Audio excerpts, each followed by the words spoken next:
பொருளாசையை குறித்து எச்சரிக்கிற இயேசு கிறிஸ்துவின் நாமத்தில் வாழ்த்துக்கள். இயேசு கிறிஸ்து இந்த பூமியிலே தன்னுடைய முதல் பிரசங்கத்திலேயே மலையில் உட்கார்ந்து அவர் போதனை செய்த பொழுது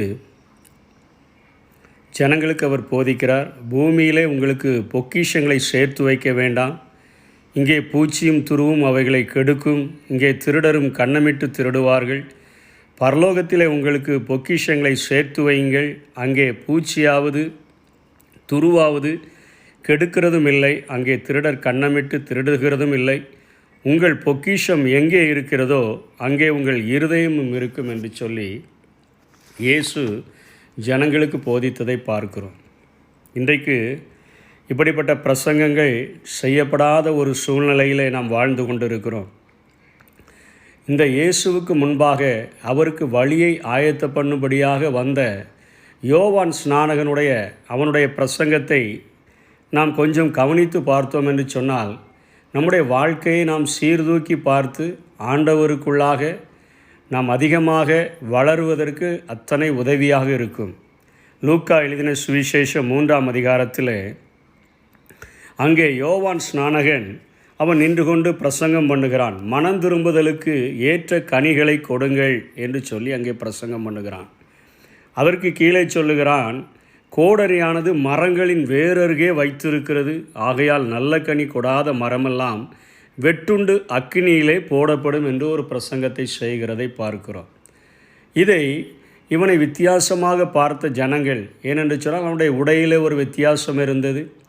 அவன் ஒட்டக மயிர் உடையை தரித்து தன்னுடைய அறையில் ஒரு தோல் பெல்ட் ஒன்றை, ஒரு வார்க்கச்சை ஒன்றை கட்டியிருந்தான் என்று எழுதப்பட்டிருக்கிறது. அவன் ஊருக்குள்ளாக அவன் சாப்பிடவில்லை. அவனுடைய சாப்பாட்டை குறித்து அவன் வெட்டுக்கிளியும் காட்டுத்தேனையும் சாப்பிடுகிறவனாக இருந்தான் என்று சொல்லி எழுதப்பட்டிருக்கிறது.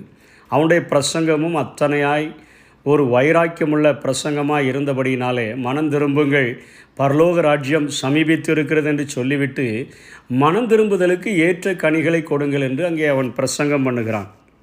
அப்பொழுது அந்த அவனை பார்த்து அவன் அந்த ஞான ஸ்நானம் கொடுத்து யோவான் அந்த யோர்தான் நதிக்கரையிலே அவன் நின்று கொண்டு ஞான ஸ்நானம் கொடுக்கும் பொழுது அங்கே 3 வகையான கூட்டத்தார் அவனிடத்தில் ஞான ஸ்நானம் பெறும்படியாய் வருகிறார்கள்.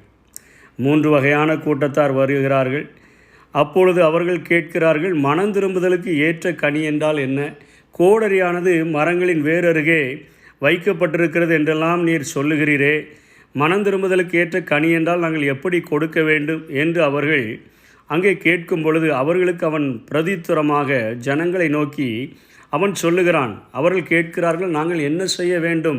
மனம் திரும்புதலுக்கு ஏற்ற கனிகளை குறித்து நாங்கள் அறியவில்லை. நியாயப்பிரமாணத்தை அறிந்திருக்கிறோம், தசம பாகங்களை அறிந்திருக்கிறோம், உபவாசிப்பதை அறிந்திருக்கிறோம், இவைகளெல்லாம் அறிந்திருக்கிறோம். மனம் திரும்புதலுக்கு ஏற்ற கனி என்றால் என்ன அப்படி என்று சொல்லி அவன்கிட்ட கேட்கும்போது அவர்களுக்கு அவன் சொல்லுகிறான், 2 அங்கிகளை உடையவன் இல்லாதவனுக்கு கொடுக்க கடவன், ஆகாரத்தை உடையவனும் அப்படியே செய்ய கடவன் என்று சொல்லுகிறான். அங்கே அவன் அதிகமான ஆசை வைக்கிறதை அவர்களுக்கு எச்சரித்து காட்டுகிறான். 2 அங்கிகளை உடையவன் இல்லாத ஒருவனை கண்டால் அவனுக்கு கொடுக்க வேண்டும் என்று அங்கே சொல்லுகிறதை பார்க்கிறோம். ஆகாரத்தை உடையவன் சாப்பிடுகிறதற்கு வறுமையிலே வாடுகிற ஒருவனை கண்டால் அவனுக்கு கொடுக்க வேண்டும் என்று சொல்லி அங்கே யோவான் ஸ்நானகன் ஜனங்களுக்கு மனம் திரும்புதலுக்கு ஏற்ற கனி என்றால் என்ன என்பதை அங்கே விளக்குகிறான். ஓகே, அதுக்கப்புறம் ஆயக்காரர்கள், டேக்ஸ் கலெக்ட் பண்ணக்கூடியவர்கள், அந்த வரித்துறையில் உட்கார்ந்திருக்கக்கூடியவர்கள், லஞ்சம் பெருகின அந்த இடத்திலே வாழக்கூடிய ஜனங்களும் ஞானஸ்நானம் பெறுகிறதற்கு வந்து அவனிடத்தில் கேட்கிறார்கள், நாங்கள் என்ன செய்ய வேண்டும்? மனம் திரும்புதலுக்கு ஏற்ற கனி என்று சொல்லுகிறீரே, எங்களுக்கு பயமாக இருக்கிறது, உம்முடைய பிரசங்கத்தை கேட்டால் நாங்கள் என்ன செய்ய வேண்டும் என்று சொல்லும் பொழுது அவர்களுக்கும் அதே வித அந்த பணத்தை குறித்த ஒரு ஆசை இல்லாத தன்மையை குறித்த ஒரு போதனையை அவன் அங்கே கற்றுக் கொடுக்கிறதை பார்க்கிறோம். உங்களுக்கு கட்டளையிட்டிருக்கிறதற்கு அதிகமாய் ஒன்றும் வாங்காதிருங்கள் என்று சொல்லுகிறான்.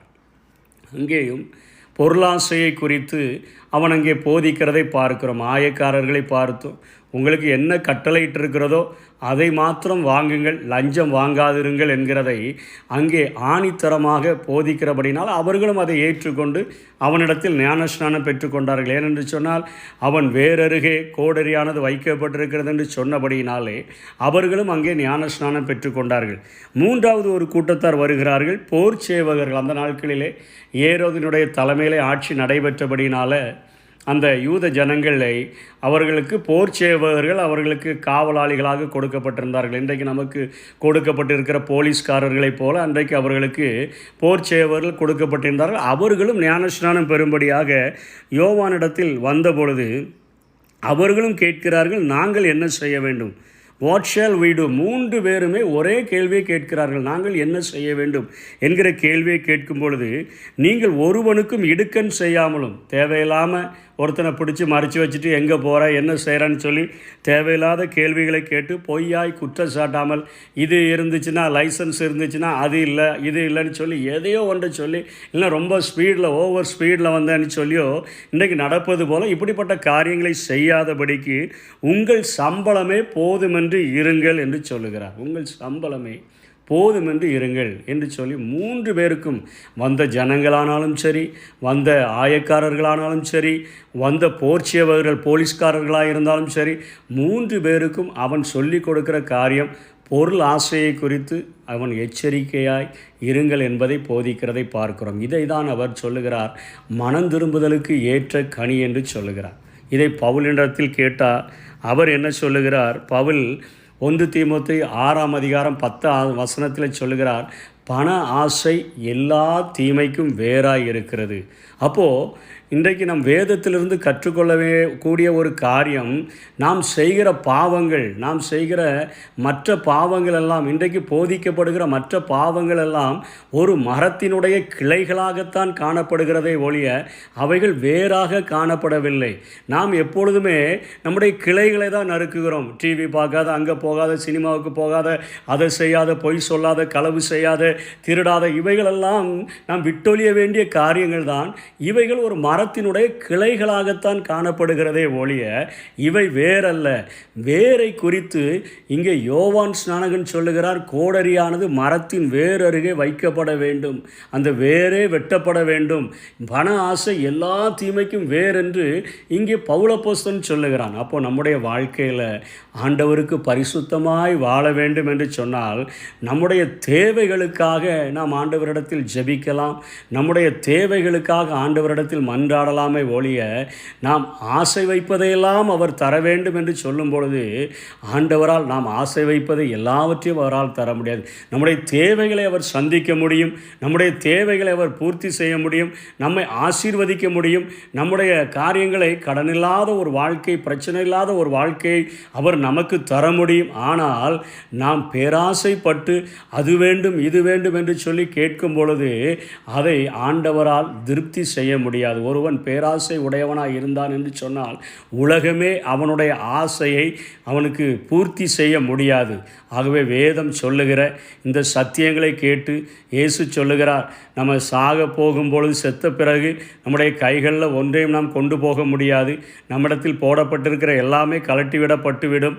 ஆனால் இப்பொழுது நாம் பரலோகத்திற்கு நம்மால் பணத்தை அனுப்ப முடியும். இங்கே இருக்கக்கூடிய ஏழைகளுக்கு, எளியவர்களுக்கு நாம் எதை செய்கிறோமோ அதை எனக்கே செய்தீர்கள் என்று சொல்லுகிறாரே, அப்படிப்பட்ட தான தர்மங்களை நாம் செய்யும் பொழுது, ஏழைகளை விசாரிக்கும் பொழுது, பசியாக இருக்கிறவர்களுக்கு போஜனம் கொடுக்கும் பொழுது நாம் அந்த பணத்தை அவர்களுக்கு செலவிடுகிற செலவினங்களை பரலோகத்திற்கு அனுப்புகிறோம் என்று இயேசு சொல்லுகிறார்.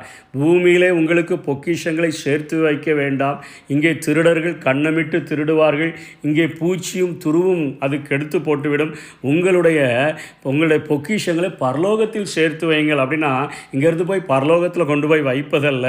இன்றைக்கு இருக்கக்கூடிய திக்கற்ற பிள்ளைகளை, விதவைகளை, கஷ்டப்படுகிறவர்களை, பசியாக இருக்கிறவர்களை நாம் விசாரிக்கிறவர்களாக இருக்கும் பொழுது நாம் ஆண்டவருக்கென்று பணி செய்கிறவர்களாக காணப்படுவோம். பொருளாசை உடையவர்களாக இருந்தோம் என்று சொன்னால் நாம் எல்லாவற்றையும் நமக்கென்று சேர்த்து வைக்கக்கூடியவர்களாகவே இருப்போம். அப்பொழுது வரும் கோபத்துக்கு நம்மை தப்பித்து கொள்ளுகிறதற்கு எந்த ஒரு வழிகாட்டியும் இருக்க முடியாது. யோவான் இப்படிப்பட்ட பிரசங்கத்தை செய்தபடினாலே ஜனங்களாயிருக்கட்டும், வரித்துறையில் இருக்கிறவர்களாயிருக்கட்டும், போலீஸ்காரர்களாக இருக்கட்டும், எல்லோரும் மனம் திரும்பி அங்கே அவனுடைய கைகளினாலே ஞானஸ்நானம் பெற்று மனம் திரும்பலுக்கேற்ற கனிகளை கொடுக்கும்படியாய் எங்களை தருகிறோம், கிளைகளை அல்ல வேரை வெட்டுகிறதற்கு எங்களை ஒப்பு கொடுக்கிறோம் என்று ஒப்பு கொடுத்தார்கள். இன்றைக்கும் நாம் அப்படிப்பட்ட தீர்மானங்கள் எடுத்து வாழும் பொழுது கர்த்தர் நம்மை ஆசீர்வதிக்க முடியும். அப்படிப்பட்ட கிருபைகளை தேவன் தாமே நமக்கு தந்தருள்வார்களாக. ஆமென்.